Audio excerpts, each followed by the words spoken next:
Hello students, welcome to Dhalsar classes. Previous lecture हम लोगों ने सैम्पलिंग के कंसेप्ट से शुरू किया था। Today will discuss different types of sampling. Types of sampling में आज हम प्रोबेबिलिटी सैम्पलिंग, संभाव्य निदर्शन या प्रायिकता निदर्शन भी कह सकते हो, हिंदी में probability sampling. Probability sampling basically वो सैम्पलिंग होती है जिसमें आपके इक्वल चांस होता है जो आप सिलेक्ट करते हो किसी भी unit of populations. Probability sampling is based on random selection of units from a population. एक पॉपुलेशन या जो भी आपकी स्टडी एरिया, उसी से आप जिसको सिलेक्ट करेंगे सबकी इक्वल चांस है। और इसमें आपकी एक रिसर्चर का कोई अपने तरीके से नहीं हो सकता है, क्योंकि इसमें हर यूनिट की जो पॉपुलेशन आपने लिया है स्टडी करने के लिए, सबको बराबर तरीके से उसमें इंक्लूड होने की जरूरत है। सो फॉर एग्जाम्पल, अगर हम स्टडी कर रहे हैं एक क्लासरूम में डिफरेंट डिपार्टमेंट को लेके, तो हमारी जब प्रोबेबिलिटी सैम्पलिंग की बात करेंगे तो इसका मतलब हर डिपार्टमेंट की इक्वल रिप्रेजेंटेशन है यूनिवर्सिटी में स्टूडेंट्स को पढ़ने के लिए। So that means this type of sampling is not based on the discretion of the researcher. Researcher अपने हिसाब से नहीं कर सकते हैं, अपने ही अधिकृत समझ के किसी भी तरीके से सैम्पलिंग कर ले, ऐसा नहीं हो सकता है। Rather, it is done in such a way that probability of every unit in the population is part of the project या स्टडी। आपकी जो भी आपने सिलेक्ट करेंगे तो सबकी इक्वल चांस होना चाहिए। सो जैसे आप लॉटरी करते हैं तो हर व्यक्ति की चांस से कोई ना कोई इसमें सिलेक्शन हो सकता है। तो जब हम लॉटरी की बात करते हैं, जब आप मानते हैं किसी का भी चांस है, कोई भी उसमें जीत सकता है, तो इसको आप प्रोबेबिलिटी सैम्पलिंग। प्रोबेबिलिटी सैम्पलिंग कई तरीके की है। सिंपल रैंडम सैम्पलिंग है, स्ट्रैटिफाइड रैंडम सैम्पलिंग है, सिस्टमेटिक सैम्पलिंग है, क्लस्टर सैम्पलिंग है, मल्टी स्टेज सैम्पलिंग है। ये 5 तरीके की सैम्पलिंग को आप प्रोबेबिलिटी सैम्पलिंग इसलिए देते हैं क्योंकि सैम्पलिंग में सबके चांसेस को आप पॉजिटिव या एक इक्वल चांस है, और इस चांस में, इस सैम्पलिंग में रिसर्चर अपनी मनमानी नहीं कर सकता है, क्योंकि आपकी सैंपल पॉपुलेशन को रिप्रेजेंट करना जरूरी है। जब हम सिंपल रैंडम सैम्पलिंग की बात करते हैं, it is why it is simple, because you have a finite population. बहुत ज्यादा लोगों में इस तरीके की निदर्शन नहीं होती है।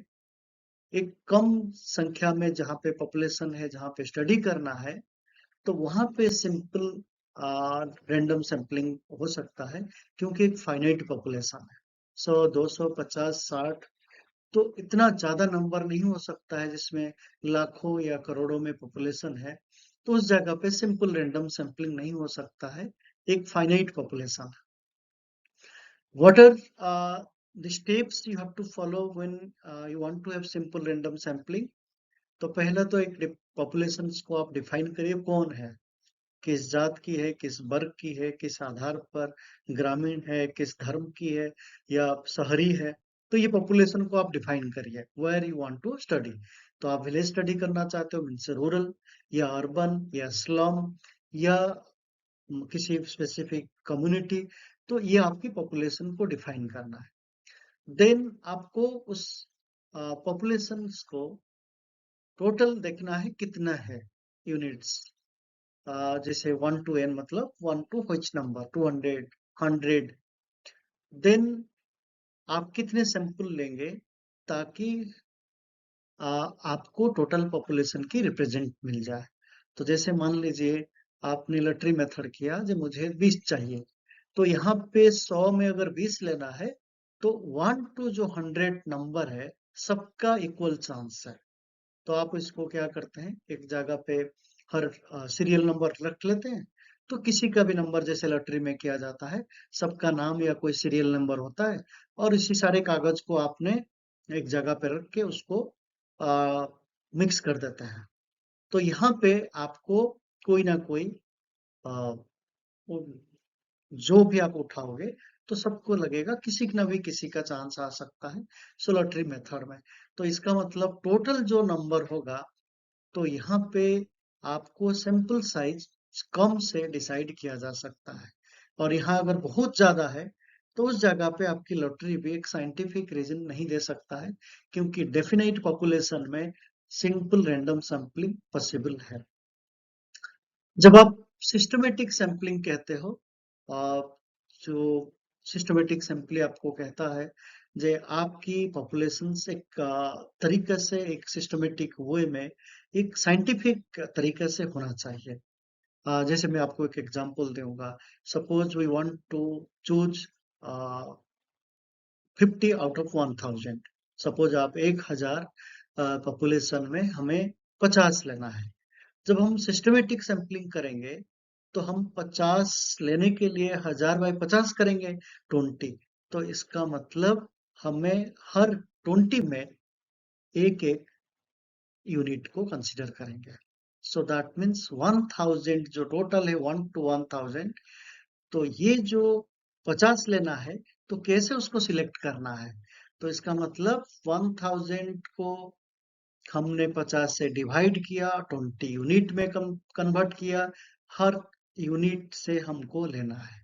सो दैट मीन्स यहाँ पे जो सैंपलिंग होगा एक साइंटिफिकली एक डिजिट के तरीके से मैं बता रहा हूँ बट आप एक पॉपुलेशन किसी भी विलेज या किसी भी एरिया में आपको अगर पॉपुलेशन लेना है तो आपको ऐसे भी कैलकुलेट किया जा सकता है जे हर 20 में हमको चूज करना है एक एक करके ताकि हम टोटल 50 ले सकते हैं। तो ये जो रैंडम होगा तो इसमें जो भी आपको यूनिट के अंदर से ही एक किसी का प्रोबेबिलिटी हो सकता है इसलिए उसको सिस्टमेटिक कहते हैं क्योंकि आपकी सैंपलिंग एक लॉजिकल साइंटिफिक वे पे आपने उसको डिसाइड किया। This method provides a sample as good as simple random because ये आपकी जो भी आपकी पॉपुलेशन है उसमें आसान तरीका हो जाता है। डिफरेंट यूनिट्स के माध्यम से उस यूनिट से एक एक करके आपने ड्रॉ किया और उसने अपने टोटल यूनिट्स को रिप्रेजेंट किया। अदरवाइज क्या होता, अगर आप कहीं से लेते तो कुछ डिजिट छूट जाता, उसके बीच में कोई नहीं आता। तो इसलिए आपने उसको डिफरेंट यूनिट बनाया और हर यूनिट से एक एक कंसिडर किया। Thank you. Thank you so much for watching. We'll continue sampling in the next lecture as well.